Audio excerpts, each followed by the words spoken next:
would be legal.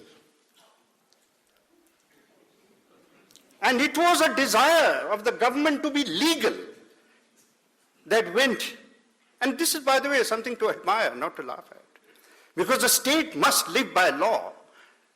A state cannot be a terrorist. And what is the message that you are sending to your future and to your history if you are only going to behave like another terrorist state? So at the cost of delay, the instruments of accession, all the problems that we are facing was because of the hurry. Actually, if you look at the Kashmir problem very coolly and objectively, Pakistan made a stupid blunder by using force. The status of Kashmir had not been determined in 15 August 1947. The British were still present in the shape of Mountbatten. They still had a voice. I have now actually in my next book put on record Mountbatten and Jawaharlal Nehru's private exchange, in which Nehru is saying that I know there's so many problems at this moment, we will discuss Kashmir after the spring thaws. So there would have been a peaceful discussion on Kashmir. Some resolution would have been effected. I don't know what. It was the imposition of violence and conflict and the use of terrorist forces. The Pakistani army only legalized it with the introduction of uniformed forces in 1948, after they had been driven back in order to. So what then is the ideological roots of this decision? And this is where the problem that Dr. Manmohan Singh is going to face, as he tries yet another brave and I think sincere attempt to find that elusive thing called peace. What is the problem? The problem is that Pakistan is a product of the two-nation theory. What is the two-nation theory? The two-nation theory says it is nothing very complicated. It is a very simple theory. It says that M.J. Akbar and Mr. Shivanandan and Mr. Roy cannot live in the same country. It merely says that Kalam, because he is a Muslim, cannot be an equal citizen, let alone president. That Kalam cannot, ipso facto, be a scientist who helped create Agni or helped create Prithvi. It says that we have to create, in response to Prithvi and Agni, missiles called what? Look at the difference in the names, and you will find the two-nation and one-nation theory. And the names are called Ghazni, Gauri, Taimur.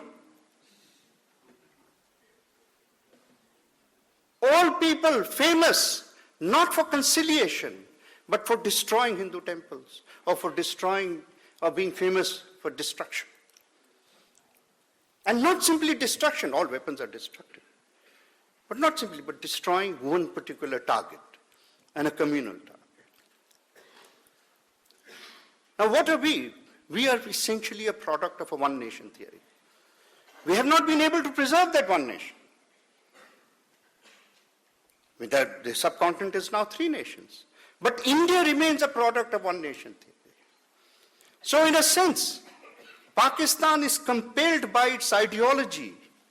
If your ideology says that Muslims have to be liberated from quote-unquote, what you repeated and gave evidence of, you have to blind yourself to facts. Then you are compelled by your theory to work and declare a jihad for the liberation of Kashmiri Muslims from Hindu rule. When I go to Pakistan, there's a kind of queasy reaction. Because you have, of course, every right to be an Indian Muslim, but you have no right to be an Indian Muslim and succeed in India. Because that destroys the whole logic. And therefore, they are compelled. Equally, the Indian government cannot, by the logic of Indian ideology, give an inch of land away from Kashmir. Because if you parcel out land, simply because it is a Muslim majority land, then you are not treating the Muslim as an equal citizen. And therefore, I tell you, and this might surprise you, the Indian Muslim is the first line of defense on the Kashmir border. Because it is in his interest, section interest, to prove that the secularism of this nation is a practical necessity. I keep telling those friends who may or may not want to hear, I said, India is not secular because M.J. Akbar wants secularism. I have a vested interest in it. We are 14-15% of the population. India is secular because people sitting on this dais want secularism, and they are Hindus. India is secular because Hindus want secularism. The day Hindus don't want secularism, I said, we're not going to be secular.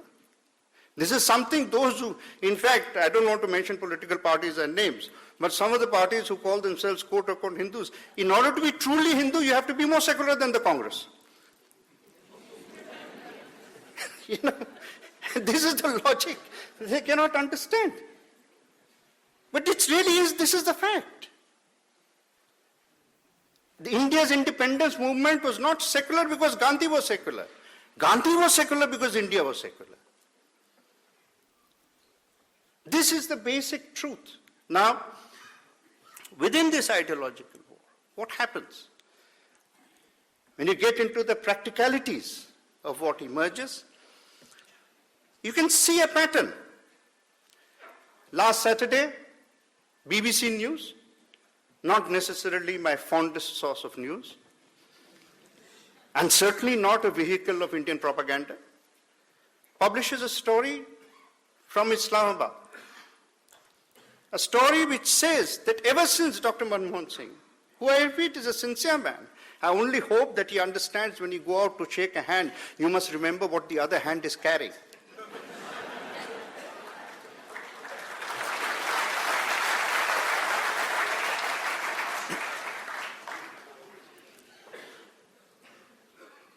So ever since, before Sharm el-Sheikh, because you know the track 2 begins before you start, ever since then, according to this report written by a Pakistani, published by BBC News, you can almost trace by a graph the rise in the use of terrorism.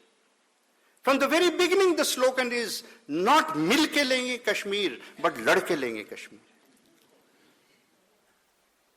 And that is the problem that we are, therefore I called Uday an optimist when he says that in the next 10-15 years we'll solve this problem. No. This is a DNA problem.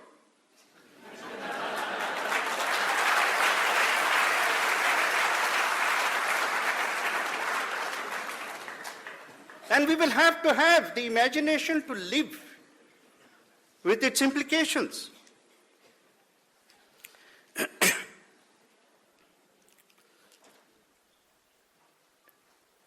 What is the difference between the Indian and the Pakistani?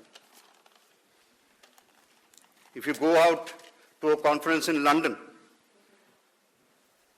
you have the same people. Same weaknesses. Now, after the arrival of television, we know that our mothers-in-law are also the same.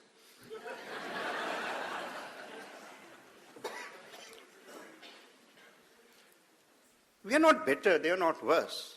They are not better, we are not worse. The difference is this. The idea of India is stronger than the Indian. And the idea of Pakistan is weaker than the Pakistan.